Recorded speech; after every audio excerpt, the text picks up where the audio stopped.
मैं अर्धवार्षिक क्वेश्चन के बारे में बात करता हूँ कि आप मैथ का एग्जाम देकर के आए हैं, लेकिन मुझे उससे पहले कुछ बात मुझे याद आ रहा है। मैं चाहता हूँ कि बात मैं आपको बता दूँ, क्योंकि देखिए आपका टाइम बहुत ज़्यादा गुजर चुका हो और आपको हो सकता है कि अभी तक ये इसको आप समझ नहीं रहे हैं, आप इसको आप कदर नहीं कर रहे, रिस्पेक्ट नहीं कर रहे। तो मैं आपको मैं क्या बताऊँगा, ठीक है।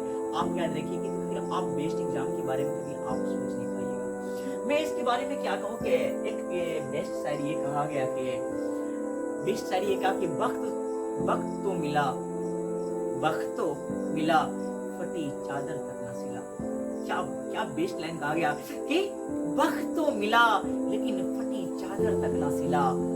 ऐसी मस्ती में यूं ही घूमते रहे, ऐसे ऐसे मस्ती में यूं ही घूमते रहे। बस हमेशा हमेश के लिए समय के लिए हमेशा हमेश के लिए हमेशा हमेश के लिए समय के लिए रह गया गिला। तो आप याद रखिए कि फिर हमेशा हमेशा आपको भी याद आ जाएगा कि काश अगर मेरे पास टाइम होता ना, बहुत मेहनत करता। लेकिन याद रखिए एक समय ही एक ऐसा चीज होता है जिसके बारे में कहा जाता कि वापस नहीं लौट पाता है। समय समय से कहता है कि मैं वापस नहीं आ पाऊंगा, ठीक है। कहता कि मतलब तुम मुझे अगर लाना चाहोगे ना, तो समय कहता कि मेरे पास उतना समय नहीं कि मैं वापस आ पाऊंगा। मैं क्या बताऊं। और जिस विद्यार्थी को समय का रिस्पेक्ट नहीं है ना, तो याद रखो विद्यार्थी उतना बेहतर नहीं कर पाएगा। क्योंकि एक बात मैं बताऊं आपको, एक विद्यार्थी के अंदर एक अलग हैबिट हो जाता है। जब वो रात को पढ़ने के लिए बैठा तो उसका मन करता है कि रात को थोड़ा नहीं अभी सो जाते खाकर। जब वो उस समय भी खा करके सो जाता तो लगता है उसे कि सुबह पढ़ लेंगे, और सुबह जब लेट उठता है तो फिर पता चलता है कोचिंग के टाइम याद कर रहे।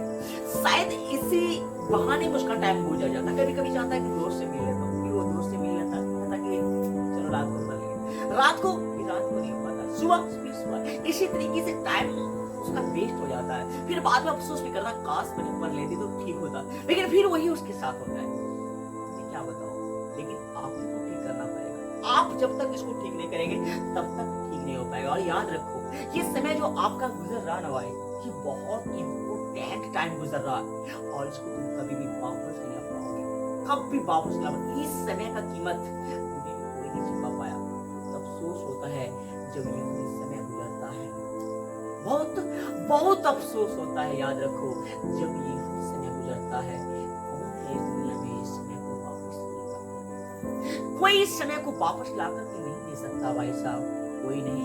इसलिए रहे वक्त इसका कदर कर लो, रहे वक्त इसका कदर कर लो, नहीं तो बाद में इतना पछताओगे कि फिर इसे वापस ना ला पाओगे। याद रखो।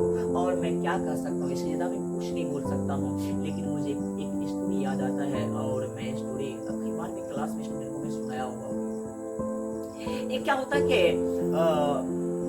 एक चोरी होता है कि जो हीरा की पहचान करता है। नहीं कहते कि हर एक इंसान को हर एक चीज की समझ नहीं होती है, हर एक इंसान को हर एक चीज की समझ नहीं होती है। अगर हर एक को हर एक चीज की अगर समझ हो जाए तो फिर मजा आ जाएगा और इस दुनिया में कोई इंसान फिर बेवकूफ नहीं रहेगा। लेकिन कहता ना कि हर एक इंसान के पास हर एक चीज की समझ ना होती, और जब हर एक चीज की समझ ना होती ना, तो सभी इंसान जीवन में कहता कि हर एक चीज को सफल भी नहीं कर पाता है। यानी कहने से मतलब क्या हुआ कि इसकी लाइन में एक छोटी सी लाइन ऐड किया था। कौन जानते हो?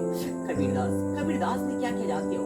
कबीरदास ने कहा कि पोथी पढ़ी पढ़ी जगमुआ पंडित भयानक हुए, पोथी पढ़ी पढ़ी जगमुआ पंडित भयानक हुए, ढाई आखर प्रेम के पढ़े सो पंडित हुए। कबीरदास कहता कि पूरे संसार में पढ़ने वाला विद्यार्थी है, लेकिन याद रखो सभी विद्यार्थी सफल नहीं हो सकता है, सभी विद्यार्थी सफल नहीं हो सकता है।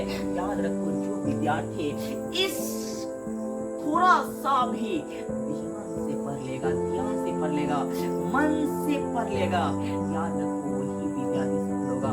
इसलिए क्या कहा कि पोथी पढ़ी पढ़ी जगमुआ, पूरे संसार पढ़ रहा है, पंडित भयानक हुए, लेकिन कोई पंडित नहीं हो सकता, विद्वान नहीं हो सकता।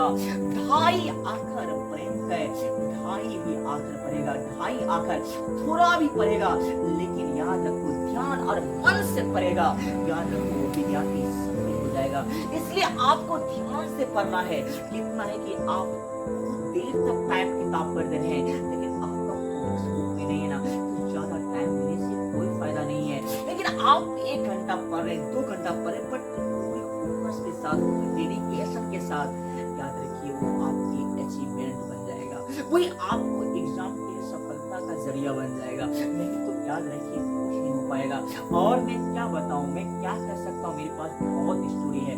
मैं कुछ बात को सेकंड रेंज में बताऊँगा। आज तक मैं अपनी